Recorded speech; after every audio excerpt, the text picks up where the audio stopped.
From Legendary drops, Ubisoft's death is here. I can smell it. I can smell the blood in the water, and the sharks are circling.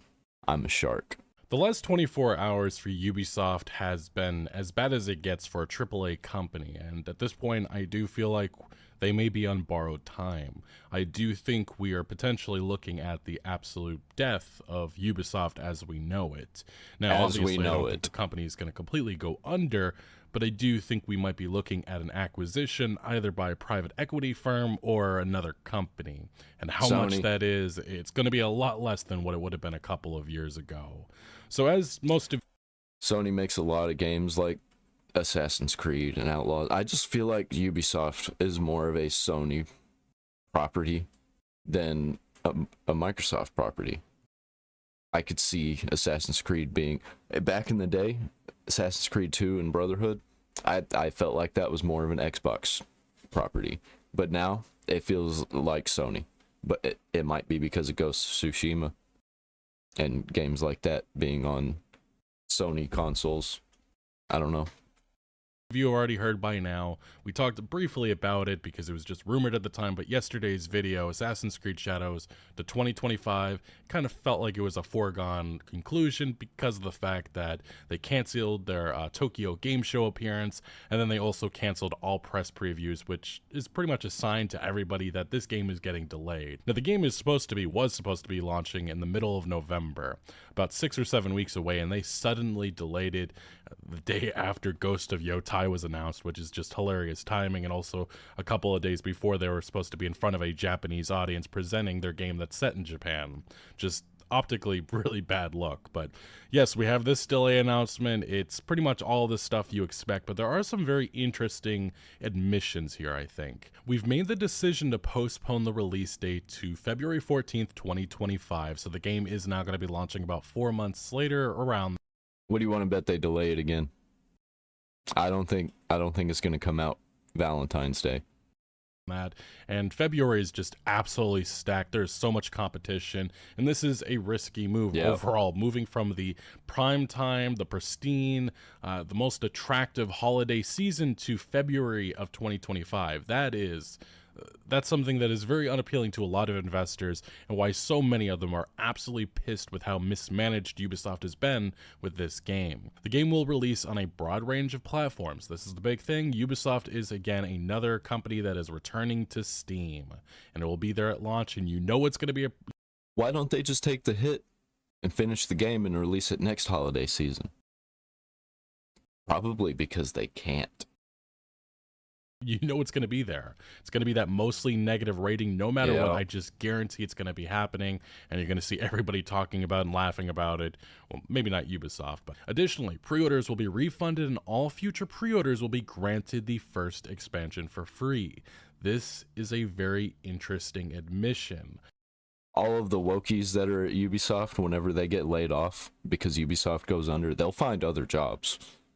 Hopefully they don't, but in the gaming industry.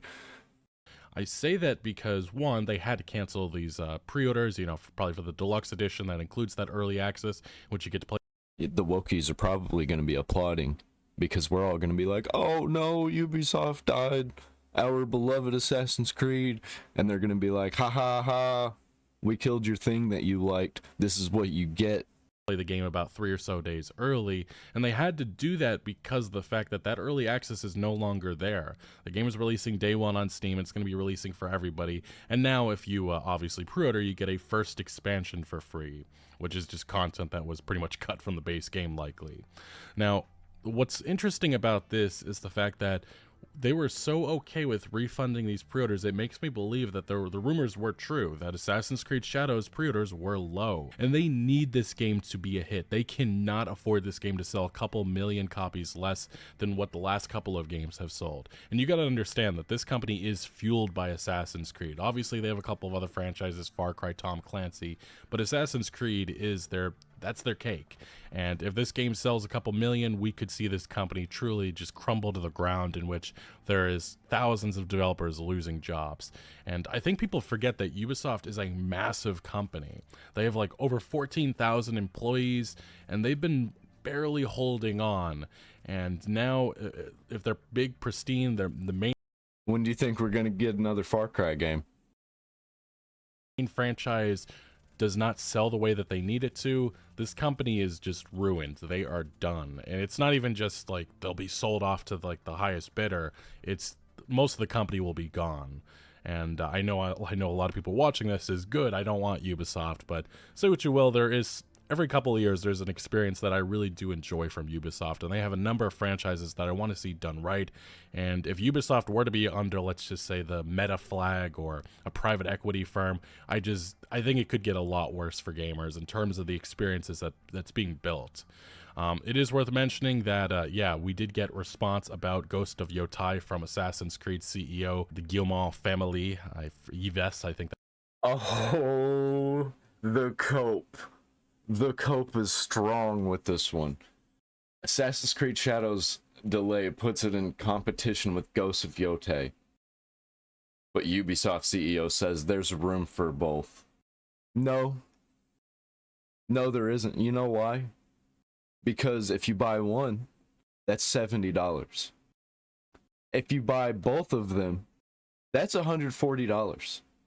Plus tax. And you know, I don't know very many people who are going to be paying $140 for Japanese culture games back to back. They'll buy one or the other. And I'm telling you, I don't think, at least on PlayStation, I don't think people are going to buy Assassin's Creed over Ghost. Don't think it's going to happen. Maybe on other consoles that don't have this game. Oh, probably PC also. I don't. Who knows if it's coming out on PC or not? Is it coming out on PC? That's his name. Assassin's Creed Shadows delay puts it in competition with Ghost of Yotei. We talked about that extensively in my last video yesterday. Check it out if you haven't. But Ubisoft's CEO says there's room for both. Of course, he has to say that. But the shadow is looming over Ubisoft with Ghost of Yotei's announcement. And people are going to be talking about this experience. Is it pronounced Ghost of Yotei or Ghost of Yotei? Because that looks like it would be Yotei. You know what? I'm going to find out. No, not that. Here's one. You are looking at Julian's pronunciation guide, where we look at how to pronounce better some of the most mispronounced words in the world, like this other curious word. But how do you say what you're looking for today? Let's learn how to pronounce this word and name correctly. This guy's voice, though. And a name from Japanese. It means plans, arrangement, or schedule. This is also the name of a mount and the name of an upcoming video game. Yep. The Japanese pronunciation, Yotei. I was right. Tei, not Yotai. Yotei. Well, there you go. It's pronounced Yotei, so everybody stop pronouncing it Yotei. And they're going to be comparing. And say what you will, but people will be comparing to Ghost of Tsushima, which came out a couple of years ago. And there's already an argument to be made that Ubisoft lost this feudal Japan window years ago because of Tsushima. That was the game that so many people were waiting for, and Sucker Punch Productions beat Ubisoft to the punch because Ubisoft just didn't have an interest in feudal Japan. You could say that Ubisoft got sucker punched. Even did notorious interviews in which they said it was boring setting. They said there was already too many samurai games, and here they are finally doing it. It's years too late, and it's extremely controversial because of the protagonist decisions that they made with the game. Specifically, this is what Yves Guillemot, I'm not even sure how I'm saying that right, but this is what he said to investors. He says there's a lot of space for very high quality games, and those two games can sell very well. We'll see about that, but I definitely think that Ghost of Tsushima, Ghost of Yotei very much could hurt the potential of this game. And say I think they killed it. I think they killed the potential. Not only this, there are a few other games that are very similar to Assassin's Creed that have come out and are coming out that just, they have no chance. They have no chance. And as soon as game companies start coming out with their own Far Cry games, that's it. Ubisoft's got nothing. But you will They'll have to go but the back to fact that, Rayman. you know, Sucker Punch beat them to the punch years ago. This could have been a lot bigger if they had done this setting years ago. We also did see, it's worth mentioning where Ubisoft stands right now and why it's so nightmarish, but Ubisoft Toronto, they've been working on the Splinter Cell remake. It remains in stealth mode. We have no gameplay footage, nothing to go off of. No. And it's just been quiet, like a lot of the projects at Ubisoft. We also have The Division Heartland. This was canceled earlier this year. Cancellations, there's been a number of them the last couple of years with Ubisoft. Prince of Persia, we got that announcement over the summer in which a 2026... Didn't that new Division game, trying to talk too fast and it's too early, didn't that new Division game take place in like Missouri or something? It was called like the Heartland or something like that. I guarantee they couldn't keep politics out of it, so they canceled it. Like, people would not stop bringing up politics, wouldn't stop making fun of people in the South, making fun of the rural people, rural counties. They couldn't stop. I think Far Cry 5 was barely pushing it. They were pushing over. It seemed like they really wanted to put politics in that, which they did, but they seemed they really wanted to push in on it, and they didn't do it. And I think that was probably the last game that they had that they managed to keep the outside politics mostly away. Release date was given. This has been in a troubled state for so long, and we'll see what happens. Again, we have not seen any gameplay of this remake yet. We also have Beyond Good and Evil 2. I know everybody's forgotten about this project, but it's been in development hell for years. 15 years this game has been in development in some sort of... It's honestly mind-boggling that this has continued. I think it has a far longer development cycle than even Duke Nukem. Judging by Ubisoft and where they're at right now, this game's not coming out. Like, everybody knows it. Everybody forgot about it. It's just never coming out. Dead in the water. It's really insane that they're continuing down this road, and I really do think that this is going to be one of those experiences that if it does ever release, it's going to disappoint. And then, say what you will, X-Defiant was supposed to be the Call of Duty competitor, and it's fallen on hard times as of late. And there was a recent report at the end of August saying that they had only about 20,000 concurrent players on all platforms, and for a major release like this, it needed to be far bigger, and the consistency has not been there, and there's been some rumors that this could be shutting down like trash in the not so near future, and I believe it. We also have Skull and Bones. Remember that disastrous development that ultimately did release earlier this year, and it disappointed, having under 1 million players in its first week, less than at the time all they had to do was re-release Assassin's Creed Black Flag and put a multiplayer in it. That's all they had to do, and they missed it. They messed it up. They flubbed. 2024 releases. Nobody's beating Concord. Nobody at all, with those 25,000 sales, which were later refunded. And then the big announcement that came today from Ubisoft was that Star Wars Outlaws did in fact underperform. You don't say. Ubisoft CEO said that it had solid ratings. He hyped it up a little bit, but he said that their sales it was softer than expected, which AKA just means that this game... Who gave it solid ratings? The people who make money from giving games solid ratings did not do they thought they were going to make a lot more money from this. And I think you got to remember there's licensing fees that are paid to Lucasfilm and Disney. So Ubisoft, they probably felt like they wasted their time on this project. The first so-called open world Star Wars game to date, it just wasn't the success that they thought it was going to be. And we'll see what actual figures are in the future. Hopefully we do get some from Ubisoft. I'm not so sure. Maybe it'll be leaked, but everything has indicated that this has just been another negative for this company that they cannot afford, because they were supposed to have two powerhouses this fall. It was going to be Star Wars Outlaws. You know, you're hoping that's going to sell millions upon millions of copies, and then you have your main franchise with Assassin's Creed Shadows, and that is no more. That's why investors are so extremely scared, and they're so unhappy with the management of this company and those other games I just talked about, all the cancellations, all of the development hell. It really puts pressure on Ubisoft's management for how badly that they've been doing all of this, because there's no excuses, honestly. We also have this. This is an internal letter that was sent to Ubisoft staff by Yves Guillemot, and he talked about the company's struggles, and we'll start it off. He says, first, Star Wars Outlaws' initial sales proved softer than expected, despite solid ratings from players that recognize the game's faithful transcription of the original trilogy's essence and richness. I got a 76 on Metacritic. I don't know if you should be hyping up that score. It's a fine score, but you should be striving for far better. And Ubisoft even admitted, some of their directors saying that they thought they were going to get better scores. So I find it funny that he's hyping this up. 3.85 on PS Store, 4 out of 5 on Xbox, and 4.4 out of 5 on Epic. Don't.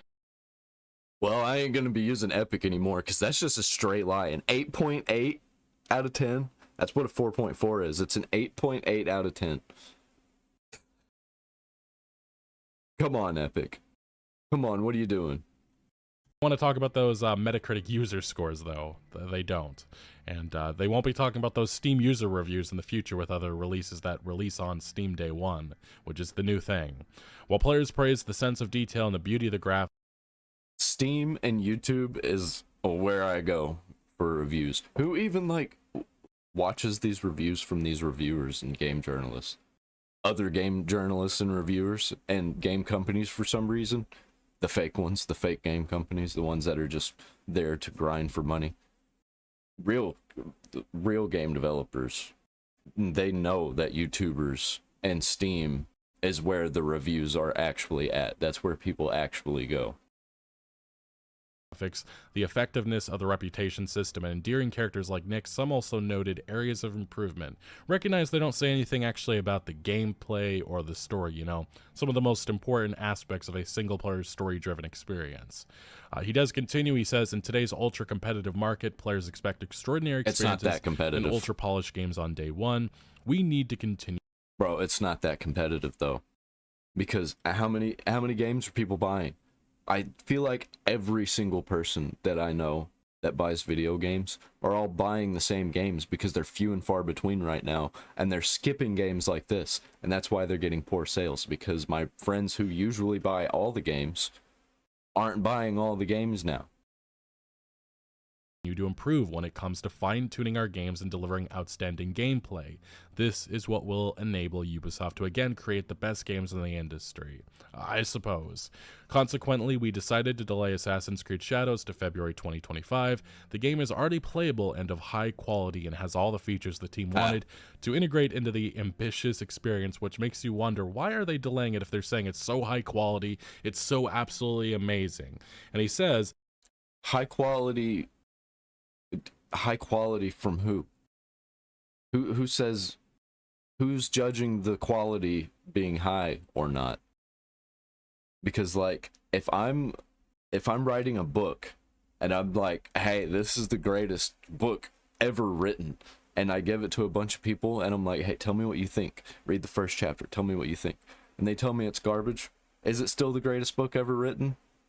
the unusual decision at such an advanced stage is motivated by our desire to offer an optimal experience from launch on all platforms and various PC configurations, which means the game's not quite polished enough, and to remove the small frictions we typically use to address in post-launch title updates. We will use the extra time to complement the experience with Let's give that a double take. Watch this. Watch him use that. This looks like it has like boosted graphics from Assassin's Creed 2. This looks like Assassin's Creed 2 with boosted graphics and more stuff on the screen. But like, check this out. The game's not quite polished enough. This is so dumb. And to remove the small frictions we typically use to address in post-launch title updates. Who thought that attack was a good idea? It does not look good. And the way the weapon just is really PS2 video gamey, where it kind of like slides around, can't stay in one spot. And where's the blood on him? Updates. We will use the extra time to complement the experience with a few high-impact secondary quests that will bring even more memorable moments. So what's he blocking? I mean, I know this is like a video game, but they're saying this is quadruple A, and I've seen indie games have better clipping and better connections than that. I don't believe this at all. I think they looked at the issues with Star Wars Outlaws and realized those exact issues are about to follow with Assassin's Creed all right. Shadows. Again, the gameplay, a lot of the elements in Star Wars Outlaws were just taken from Assassin's Creed. I feel like he's just sliding it across the guy instead of actually hitting him with it. The last couple of games. It's not surprising that they're extremely worried now after seeing how Outlaws was received by gaming audiences. And you got to understand the controversy surrounding this game. It has reached a point where it can absolutely affect this company and kill them. Like I said, they're right now on the verge of death. And you could argue that they're about to die. And all indication indicates it's coming. Moving the game from, again, the pristine holiday season to February 2025, in which it's a loaded month, that is as bad as it gets for a company like Ubisoft. But he does continue on, he says, and then this is the really surprising admission that he comes. And that's not even pointing out what all other stuff, that's just the games that are going to release, like what's coming out on Game Pass in February. That's gonna make a difference. Out with. He says, lastly, I'd like to address the recent polarized coverage around our creative choices. We are an entertainment company. As such, our objective is not to endorse any specific agenda. Our mission has always been to entertain players and enrich their lives with original and memorable experiences that resonate with a global audience. He also said something similar to resonates with a global audience. They're trying to appeal to everyone. And when you do that, you end up not knowing who you're appealing to and appealing to no one. Because you don't know everybody. Everyone is different. Every single person is different. We're not the same. And they're trying to appeal to an audience of people that are all the same, and that doesn't exist. Investors, Yves, he went on to say in a note to investors, let me address some of the polarized comments around Ubisoft lately. I want to reaffirm that we are an entertainment first company, very similar to what he just said a second ago. But he does say creating games for the broadest possible audience, and our goal is to not push any specific agenda. We remain committed to creating games for players and fans that everyone can enjoy. And ultimately, their agenda is making games for a global audience, and that includes diversity and inclusion. Maybe they left the equity part out of there, but they've still got that diversity and inclusion stuff that nobody cares about. That is still part of their agenda. They say they don't have an agenda. That is the agenda. A lot of people don't believe that bullshit. A lot of people call bullshit on that statement. They maybe not necessarily the management group at Ubisoft feels that way, that they're not pushing an agenda, but a lot of the creative choices, decisions that they've made, say what you will, but they are right there in that culture war, which is extremely divisive, and a lot of people are protesting against that stuff as of late, and there are consequences to those actions, and I understand. I don't buy stuff that has that because I don't make much money, so I can't afford to buy garbage, and I'm not buying garbage. A lot of people, I try to give nuance to these situations, and I think people need to understand that how divided we are now as a society, especially in the gaming sphere with entertainment. These companies cannot escape that. They can say we're not pushing an agenda, but say what you will, but there is notable examples with the developers' creative choices they've made in these Far Cry, Assassin's Creed games and other experiences that are definitely politically, leaning one way. And it's been that way for years. This gaming industry just never really wanted to talk about or acknowledge that. But while all of that is as bad as it just gets so much worse as we have this insider gaming report saying Ubisoft's board is now launching an investigation into the company's struggles. I think they're going to find that they did nothing wrong. They don't know what's happening. It must be the political sphere. Ubisoft's executive committee and board of directors will launch an investigation and review of the company. And all of this is because of this. This company in the last year has lost 65% of their stock price. They're at the lowest in the last 11, 12 years. This is really, they truly do feel like they're about to die. And this is, again, a reflection of that lowest share price in over a decade. And now the specific remarks about this announcement, but the board of directors are launching an investigation. I believe this is Guillaume who says, in the light of recent challenges, we acknowledge the need for greater efficiency while delighting players. As a result, beyond the first important short-term actions undertaken, The executive committee, under the supervision of the board, is launching a review aimed at further improving our execution, notably in this player-centric approach and accelerating our strategic paths towards a higher performing model to the benefit of our stakeholders and shareholders. And then this is where he talks about the polarized comments that we already talked about a second ago, that they're not pushing any specific agenda. Make of that as you will. And what's interesting here is Tom Henderson of Insider Gaming. He has notably a lot of inside sources at Ubisoft, and he says right here, speaking with current and former Ubisoft employees, I am told that the move was inevitable and the writing was on the wall, as many Ubisoft studios have been struggling due to poor management. And one thing that you can't make with companies like Ubisoft or any AAA games company is talent. And I think that what has happened with Ubisoft with a lot of their best franchises is that a lot of that talent that fueled those franchises are long gone. What happens is you get 2 or 3 people that get mismanaged, and they're like, all right, well, I'm just gonna go and make a company with these other people that were at this other company that left because they were mismanaged, and we're gonna go and make Titanfall. And what you have is now kind of imposters, playing these new roles. And what they've been producing is a lot of slop. And I think a lot of people are just exhausted and tired of the slop. And this is why earlier on, I kind of brought up the acquisition part of this, because investors say that they're ready. They want to sell this company. They're done with it. Ubisoft investors say it has support of 10% of shareholders for sale. An investor in Ubisoft is claiming that it has 10% of shareholders. First reported by Reuters, AJ Investments, that same one that revolted against the company a couple weeks ago, says that it's building support for a sale of the company and potentially a change in leadership. We call on the management of Ubisoft to allow the sale of the company to third parties or private equity firms at a fair price. Ooh. Like I said, these investors do not care. They just want to make as much money as possible. That's why I said, with Ubisoft, things could get so much worse with their franchises and the games that they're producing.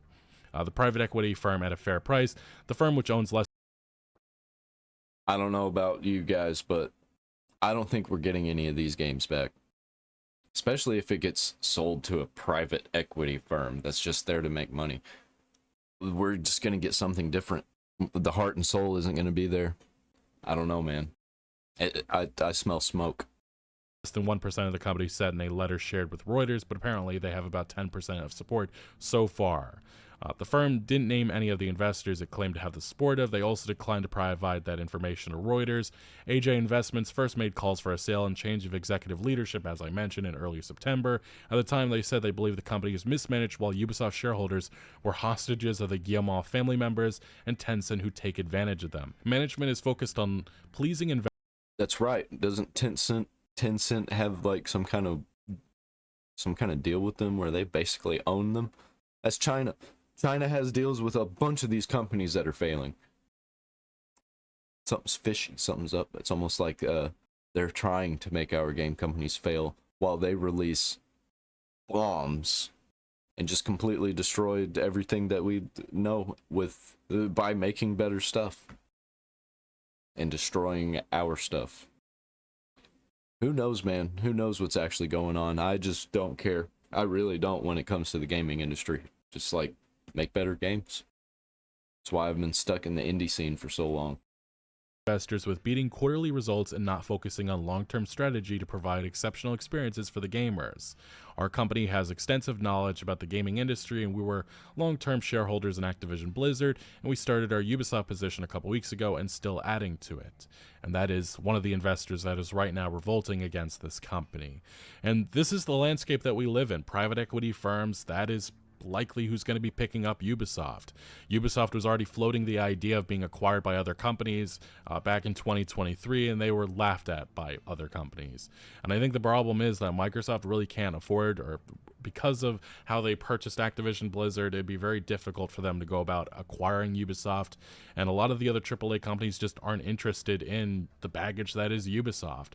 A lot of people have floated the idea maybe Amazon or Meta, but Meta has shown that they really can't be trusted, Amazon as well, and then you just get a bunch of private equity firms. So, as reported by insider Jeff Grubb, proposals from Ubisoft for potential acquisition or merger with other similar companies were reportedly laughed at. And then he continues to mention the the fact that in 2022, Ubisoft CEO did say that the publisher would consider offers for a possible Ubisoft acquisition. And Jeff Grubb reported at the time in 2023, Ubisoft definitely already did the rounds proposing acquisitions and mergers with other similar companies. And it mostly got laughed at. It's just too unwieldy. Its strength was its distributed development structure, and now that is an albatross. While he hopes that Ubisoft decides to tough it out and instead of laying off employees, which we're already seeing some of these layoffs this year, he believes that the publisher's future is grim either way, and it's gotten far more grim in recent days. In fact, he believes that everything is on the table for potential downscaling, and I think that's the scare with Ubisoft right now, besides the acquisition. I think that if these sales continue to crumble, like we all unfortunately do believe is going to happen, they're going to start cutting many of those developers from the 14,000 that they have and the many studios that they have across the world. As it is said here, well over 40 studios and subsidiaries around the world. Now, besides the games that we talked about earlier on in this video, such as Assassin's Creed Shadows, Beyond Good and Evil 2, the Prince of Persia remake, and Splinter Cell remake, Tom Clancy's Rainbow Six Siege is their main success story right now. It's their ongoing success story, and it's still flourishing to this day. And there is a mobile experience on the way, but another one of those projects that has been delayed. Same thing with another, I'm pretty sure there was like 2 Rainbow Six games that came out after Siege that were going to be the next big thing, and it completely failed, so they were like, all right, go back to Siege, forget these happened. Am I right about that? What was that one with the SWAT teams? Pretty sure that was after Siege, or was that Siege? I don't even remember, man. It's another mobile experience, the Division resurgence. So many things being pushed back and such with Ubisoft. We obviously also got recently some leaked details about the multiplayer Assassin's Creed project Invictus. Apparently it's going to be Fall Guys inspired. Well, it's going to support 16 players. I guess when it says Fall Guys, it's just going to have multiple rounds with different things that you're doing, you know, with the main goal of you winning, I guess, coming to the top. So it'll be interesting how that works. There's also Assassin's Creed Hex, which sounds like a very different spin on the Assassin's Creed franchise. Survival horror, so it's not going to be like the open world games that we've had the last number of years. That would be a cool spin on Assassin's Creed franchise. I'm down for that. We also obviously have Assassin's Creed Jade, another mobile experience from Ubisoft. This one, another one that has been delayed to 2025. Unclear what's going on with that project. And then there's Far Cry 7. Ubisoft faced a lot of criticism with the direction that they were taking with the franchise. A lot of people exhausted by the formula, and they are trying to shake things up. The leaked details here were very different than what we've heard with... Give me a cowboy game. Give me a Far Cry set in the 1800s. They did Far Cry Primal. Give me a cowboy game. I think that would be an excellent Far Cry game. There's not very many cowboy games. Red Dead Redemption 2 kind of failed. I mean, it didn't really, but like, people aren't playing it anymore. In the past. And this is Tom Henderson, his report saying that it's understood that the next entry of the series will be a non-linear story, with the story being centered around rescuing the player's kidnapped family. It was said the game's plot revolves around a wealthy family that has been kidnapped by a conspiracy group currently called the Sons of Truth, and while exact details aren't known, the campaign is for the players to rescue their entire family within a specific time frame. Currently, the current in-game timer stands at 72 hours or 24 hours in real time. But like I said, very interesting spin on the franchise. I don't know if it's going to produce the sales that Ubisoft needs, though. And then obviously the big thing that was announced a while ago was Tom Clancy's The Division 3. But again, who knows how many years away this project and even Far Cry 7 is at this point. Now, will all of these games change the fortunes for Ubisoft the next couple of years? I don't really think so, honestly. If anything, it does feel like a little bit more of the same, just with a bunch of development hell with all of these projects. Unfortunately, I think things really we're on death's door with Ubisoft. I think they are very much about to collapse, and if Assassin's Creed Shadows isn't the hit game that they need it to be, and I don't think it will be, I do think that we could be hearing a lot more conversation next year about this company finally being sold, and maybe that's actually what ends up happening. Anyway, Ubisoft is crumbling to the ground. It is a bit sad, but but also Not not necessarily really. surprising with the last couple of years with so much development hell with all their franchises, piss poor management, questionable design choices and decisions, and that is what this company is right now. Anyway, what do you make of Ubisoft's downfall? Let me know down in the comment section below, but thank you for watching. Make sure to leave a like if you did enjoy this video, or if you found any informative value. Consider subscribing for more videos like this, and I'll see you later. Getting old, it's old now. The age is getting to it. It's starting to wither away. It's starting to dry up, starting to die. I think we should just let it die peacefully. Just fizzle out. Move on. We'll see it in the next plane. Get a whole new batch of Assassin's Creed games that aren't Assassin's Creed from other developers, because they're doing way better